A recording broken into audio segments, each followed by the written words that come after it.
if you're new to my channel, aku Ajeng and welcome!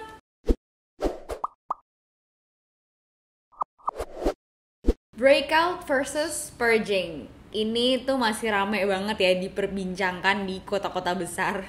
Kayaknya masih banyak banget ya yang bingung apa sih perbedaan breakout dan purging dan gimana sih cara ngebedainnya kondisi kulit kita tuh lagi breakout atau lagi purging sebenarnya. Well, actually di dunia kedokteran tuh setahu aku nggak ada istilah purging, but let's take a look anyway to this definition sample. Definisi breakout yang sesungguhnya itu adalah ketika kulit kalian out of nowhere tiba-tiba jerawatan aja. Penyebabnya bisa macam-macam loh ya, bukan cuma skincare doang. Penyebab lainnya juga bisa karena hormon atau pola hidup misalnya. Dan siklusnya tuh nggak membaik, terus-terusan, terus-menerus jerawatan nggak sembuh-sembuh. While purging itu biasanya istilah yang dipakai ketika kulit kalian tuh kondisinya lagi dipakein sama bahan aktif yang cara kerjanya tuh meregenerasi sel kulit mati. Contohnya, golongan retinoids kayak retinol, ataupun retinoin, atau retinal, dan masih banyak lagi. Bisa juga kena AHA-BHA kayak salicylic acid, glycolic acid, dan teman-temannya. Some kind like that, what's so called bahan aktif. Nah, kalau purging siklusnya beda nih sama breakout. Yang tadinya jerawatan parah bisa membaik dalam kurun waktu 2 minggu sampai sekitar sebulan lah. Let's say sekarang POV-nya kamu lagi jerawatan gara-gara baru nyoba skincare, terus kamu nemu video ini. Mungkin udah berhari-hari tuh bertanya-tanya, ini gue sebenarnya breakout karena nggak cocok atau purging karena prosesnya aja. Nah, nggak bisa asal judge juga kan? Mesti lihat dulu nih, skincare yang lagi kamu coba tuh apa? Facial wash, moisturizer, serum atau sunscreen. Kalau facial wash itu memang ada 2 tipe ya. Ada yang punya bahan aktif, tapi ada juga yang cuman gentle cleanser aja. Kalau FW yang lagi kamu coba itu main ingredientsnya bahan aktif, contoh CeraVe Salicylic Acid Cleanser, itu bisa jadi purging. Tapi kalau kayak punya aku nih, aku kan pakai facial wash dari Simple Micellar Gel Wash, which is dia tuh gentle cleanser, main ingredientsnya bukan bahan aktif.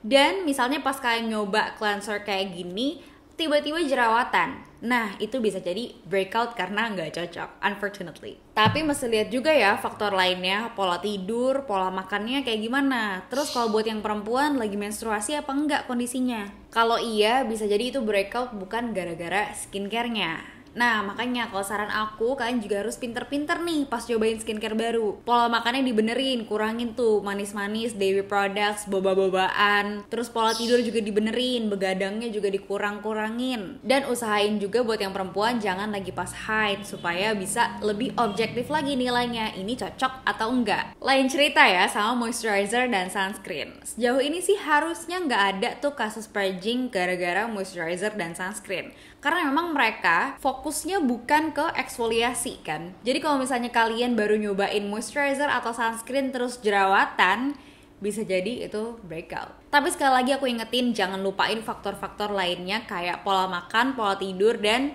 hormon. Sebaliknya nih, kalau misalnya produk yang baru kalian cobain itu adalah serum, which most of the time contains active ingredients di dalamnya. Terus kalian jerawatan. Nah, itu bisa lah kasih positive thinking kalau itu adalah purging. Tips dari aku kalau baru nyoba serum itu prosesnya memang panjang ya, jadi harus banyak bersabar.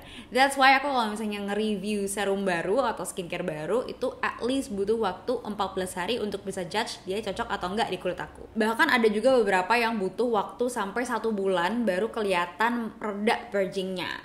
Emang mesti benar-benar sabarudin kalau ngadepin purging. Terus juga jangan bikin situasi makin parah dengan ngopek-ngopein jerawat. Kalau perlu, tempelin aja acne patch di jerawatnya supaya jari-jarinya nggak bisa usil. Based on my personal experience, aku pernah ngalamin dua-duanya, breakout dan purging at the same time. Gara-gara aku nyobain skincare baru, dua-duanya itu aku layer by layer sekaligus. Bingung-bingung deh tuh. Ini breakout ulahnya siapa, purging perbuatan siapa? Sejak saat itu aku kalau nyobain skincare tuh step by step. Jadi misalnya mau nyobain toner sama serum, 2 minggu pertama cobain dulu tonernya. Kalau misalnya udah aman terkendali, baru lanjut ke serum. Gitu kalau caraku. Guys, aku mau ngeracunin hair care products lagi. Masih dengan brand yang sama, karena mostly aku pakai hair care products tuh dari Green Angelica, yang rata-rata treatmentnya tuh buat rambut rontok. Nah, tapi aku mau kenalin nih, satu produk ini tuh beda. Jadi dia dikhususkan untuk menghitamkan uban. Namanya Green Angelica Hair Tonic Variant Grey. Jadi emang kemarin aku tuh purchase ini buat papa aku, dan dia udah pakai rutin, abis keramas dia semprotin ke akar-akar rambut sini, ke ujung kulit kepala. Dan as a result dia sekarang happy banget, udah nggak pernah repaint alias nyemir rambut lagi. Kalau aku bilang mah ini sih kecil-kecil cabai rawit dengan natural ingredientsnya, ada castor oil, ada walnut extract, ada caramel root extract, dan kawan-kawannya yang bisa bekerja untuk memperbaiki pigmen rambut. Makanya dia beneran bisa menghitamkan uban secara permanen kalau dipakainya tuh bener-bener rutin. Tuh lihat udah berkurang kayak sepertiga botol karena bener-bener rutin dipakai sama papaku. Seperti biasa, I'll put the link in my description box below, jadi feel free to check it out. Another tips, aku juga biasanya suka ngelakuin patch test. Walaupun ini nggak 100% akurat ya kalau dilakuin sendiri, tapi at least aku bisa prevent kalau misalnya ada alergi di kulit aku. Jadi caranya, ketika kalian order new skincare products, jangan di-apply langsung ke seluruh wajah, tapi di-apply dulu, cobain ke belakang telinga sini nih. Tunggu 1x24 jam, jangan kena air, terus lihat apa yang terjadi. How did your skin reacts to? Apakah gatel, merah, atau perih? Nah, kalau ada salah satu indikasinya itu, saran aku jangan dipakai. Sudahlah, ikhlaskan saja, nggak apa-apa, pre-lovin aja. Rugi sih rugi, tapi kan lebih rugi lagi kalau alergi semuka-muka ya, amit-amit. Sebaliknya, kalau misalnya aman-aman aja, baru deh aku berani pakein ke seluruh wajah. Tips-tips kayak gini aku sering share juga di Instagram story maupun feeds aku, so please kindly check it out and follow me on Instagram. Let's be friends. Terima kasih udah nonton video ini. Kamu boleh komen komentar di bawah untuk diskusi tentang video ini atau request video selanjutnya. Stay healthy and beautiful. Bye-bye.